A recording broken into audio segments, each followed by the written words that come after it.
السلام علیکم مطیع جان M J T V آج سپریم کورٹ آف پاکستان میں سابق وزیر اعظم عمران خان کے اڈیالہ جیل میں ملاقاتوں کے حوالے سے اپیلوں کی سماعت ہوئی اور ایڈوکیٹ سلمان اکرم راجہ اور بیرسٹر علی ظفر اور ایڈوکیٹ مشال یوسفزئی جو ہیں وہ پیش ہوئی۔ مشال یوسفزئی ہمارے ساتھ اس وقت موجود ہیں، درخواست گزار بھی ہیں۔ سپریم کورٹ نے یہ معاملہ 3 ہفتے کے لیے مؤخر کر دیا ہے اور وفاقی حکومت، پنجاب حکومت اور اسلام آباد کی جو انتظامیہ ہے، ایڈوکیٹ جنرل اسلام آباد ہیں، ان سے 3 ہفتے کے اندر تفصیلی رپورٹ طلب کی ہے، جس میں انہوں نے عمران خان سے ہونے والی ملاقاتوں کے حوالے سے معلومات بھی دینی ہے اور اپنا قانونی موقف بھی واضح کرنا ہے کہ اسلام آباد ہائی کورٹ کے توہین عدالت کی کارروائی نہ ہونے کے خلاف جو اپیلیں سپریم کورٹ میں دائر کی گئی ہیں اور ملاقاتیں بھی نہیں ہو رہی، تو اس پہ ان فریقین کا کیا موقف ہے۔ ایڈوکیٹ مشال یوسفزئی آج آپ ہمارے ساتھ موجود ہیں۔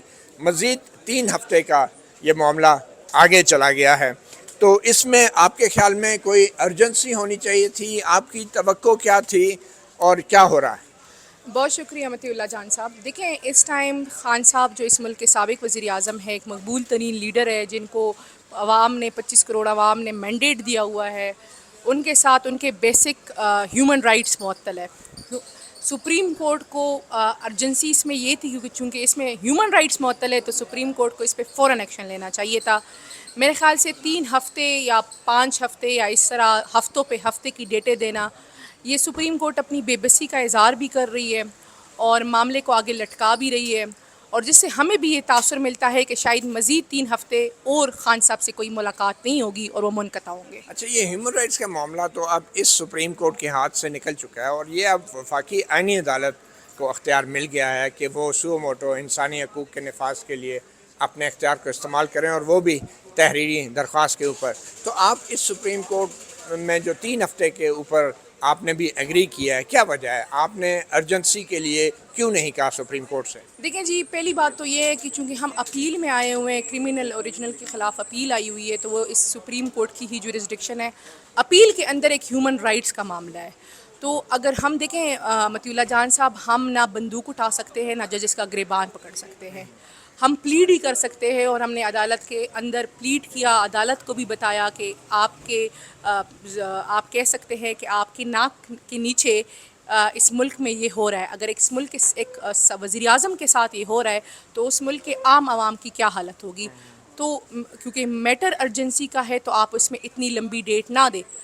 جو اے جی اسلام آباد ہیں وہ تو 5 ہفتے کی تاریخ مانگ رہے تھے۔ 4 ہفتے کی، جی، پھر انہوں نے کہا 4-5 ہفتے دے اور دیں۔ آپ لوگ 3 ہفتے پہ جی، مانے۔ انہوں نے کہا ہم رپورٹ جمع کرنا چاہتے ہیں، اور چونکہ بینچ نے کہا ہم اویلیبل نہیں ہوں گے، تو ہم نے کہا کہ جی جو بھی کرنا ہے آپ مہربانی کریں اس کیس کو سنیں۔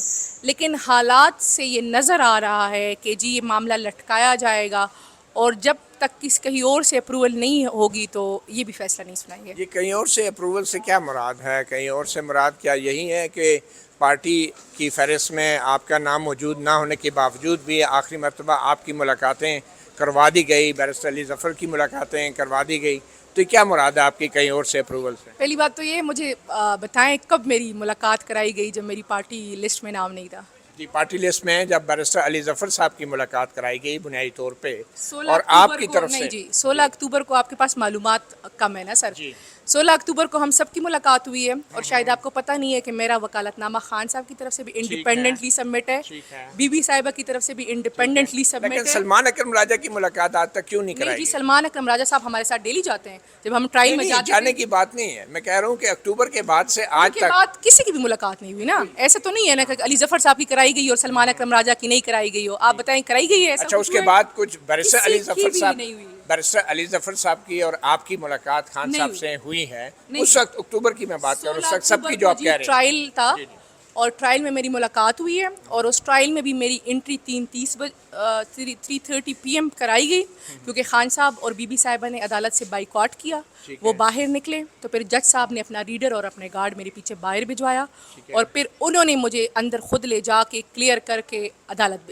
کیا، تو پھر چلیں پروسیڈنگس ہوئی۔ چلیں، اب یہ بتائیں کہ ابھی حال ہی میں آئسولیشن کنٹینیو ہے، اکتوبر سے آج جی تک کی آئسولیشن کنٹینیوڈ ہے، تو آپ کی پارٹی اڈیالہ جیل کے باہر بھی جا رہی ہے، مگر کیا وجہ ہے کہ ملاقاتیں نہیں ہو پا رہی؟ کیا اس میں آپ کی پارٹی کی قیادت کی کمزوری ہے؟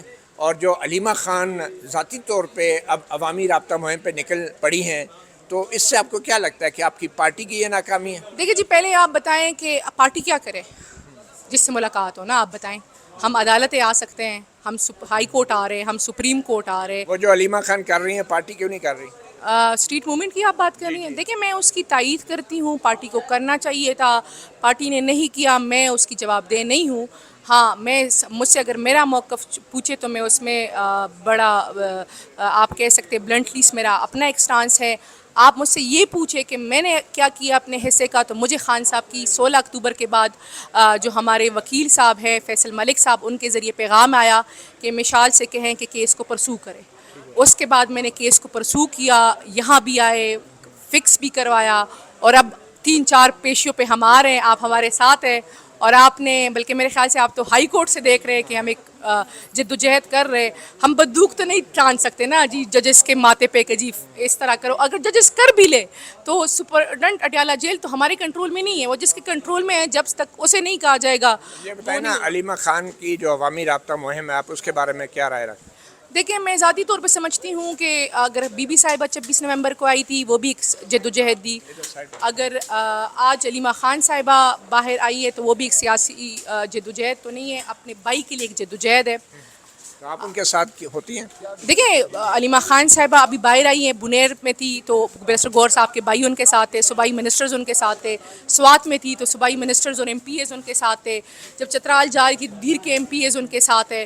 اور میں نے تو واضح طریقے سے اس پہ ٹویٹ بھی کیا ہے کہ یہ ایک آپ اس کو رنگ نہ دیں، بیانیہ نہ بنائیں کہ یہ کوئی سیاسی اپنے آپ کو پورٹرے کر رہی ہے. یہ ایک جد و جہد ہے، اس میں ہر ایک نے اپنا کردار ادا کرنا ہے. آپ نے پوچھا کہ میں ان کے ساتھ ہوں، تو سر میں ساتھ ہی ہوں، تو اس لیے سپریم کورٹ میں موجود اچھا، یہ ہوں. ہر موروثی ایک نے اپنے حصے کا کردار ادا آپ کی کرنا ہے. پارٹی کے اندر سے کچھ لوگوں کی رائے میں کہ بظاہر یہ موروثی سیاست ہے، علی محمد خان کی بھی ٹویٹ آئی سر ہے، یہ پھر علی محمد خان صاحب سے پوچھ تو رہے ہیں. آپ اس کو موروثی سیاست نہیں دیکھیں یہ سیاست تو نہیں ہے، جد و جہد ہے. اب آپ بتائیں مطیع اللہ جان صاحب، آپ کل جیل میں ہو، آپ کی بہن آپ کے لیے نکلے، تو یہ موروثیت ہوگی کہ وہ آپ کے لیے جد و جہد کرے گی؟ کون اپنے خونی رشتے یہ چاہتا ہے کہ جی ان کے جو آپ کہہ سکتے بھائی یا شوہر وہ اندر ہو اور وہ آرام سے بیٹھی رہے؟ جد و جہد تو کرنی ہے نا سر، ہر ایک نے اپنے حصے کی کرنی ہے. ہم سپریم کورٹ میں تو کر رہے یہ ہیں، وہ کام سڑکوں پہ پارٹی کر کیوں رہے نہیں ہیں. کر پا رہی؟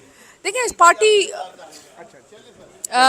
دیکھیں سر پارٹی اپنا موقف دے گی، لیکن میں اس بات پہ کروں کہ پارٹی آپ کیا اس سے یہ پارٹی ہی کر رہی ہے. سر بنیر میں کون تھے؟ ایم پی ایس تھے. سوات میں کون تھے؟ ایم پی ایس تھے. دیر میں کون تھے؟ ایم پی ایس ہی تھے سر. تو ایم پی ایس نہیں لوگ نکالے ہیں. بہت شکریہ سر. ایڈوکیٹ سلمان اکمل راجہ بھی میڈیا ٹاک کر رہے ہیں، ان کی طرف چلتے ہیں.